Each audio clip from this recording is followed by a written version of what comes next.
And is there a company or a trend that you kind of find exciting that you think we should keep our eyes on going forward? Sure. So it's not a new one, but consumerization and mass personalization, just the notion that we have a lot of choice over the things we use, whether it's in our home or in our work. And it used to be companies could just kind of put something out there and you had to take it, whether it was at the grocery store or for your employer. And now it's very easy to say, I don't like that word processing program, I'm going to use this one. I don't like that brand of chips, I'm going to find another one. And in some cases even design your own. And that's getting cheaper and cheaper because it costs less to start up a company and it's more sustainable to have a small niche audience. And so I think that's just going to keep fragmenting. Yeah. And probably people's skills are going to fragment along with that. There's, the notion of being a product manager might become less relevant than being a person who is very good at this skill and this skill and this skill. Interesting.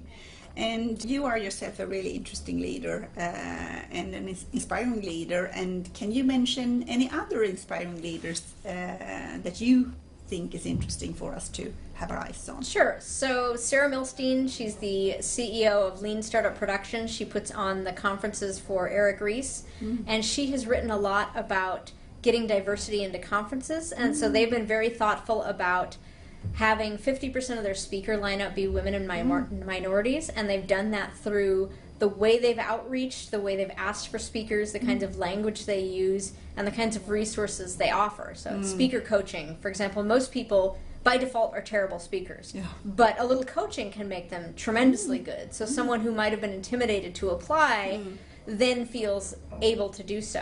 And they've put on really terrific conferences with this.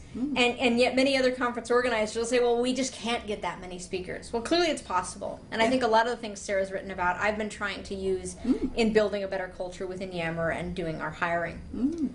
Another one is Sarah May. She's in the Ruby community. She's one of the unfortunately, few female programmers I can think of in that community, but she's really started an outreach to bring more women along. And she's seen conference attendance and speaking go up. And I don't follow, there's not a lot of people on Twitter that I have a notification for, but I do for her whenever she tweets, because she just said some really thoughtful things about getting the most out of people and the importance of people finding the right environment to work in and kind of destroying this myth of, the super programmer that, you can just lock them in a room and they produce magic, and that just doesn't happen. Yeah. And what is most exciting about working at your company?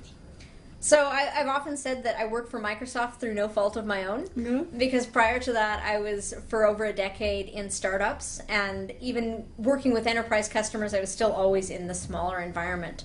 But Microsoft is a company that's fascinating because it's the largest software company in the world. They make boatloads of money. They have 90% of the market share of a shrinking market.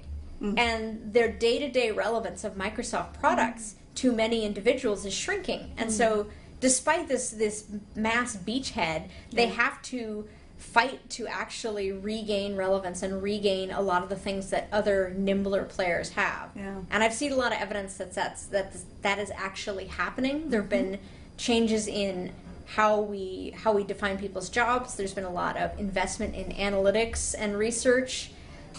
They dismantled an internal team called Engineering Excellence, which is basically a training org, but a training org where the people training weren't still doing, and it was very hard for that to be relevant. And what the CEO said is, things are moving too fast. Teams that need to learn new things should not be waiting around for formalized, centralized training.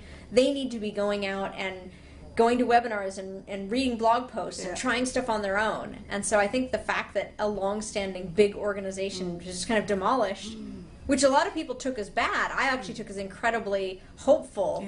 Like, we're willing to make big changes. Indeed.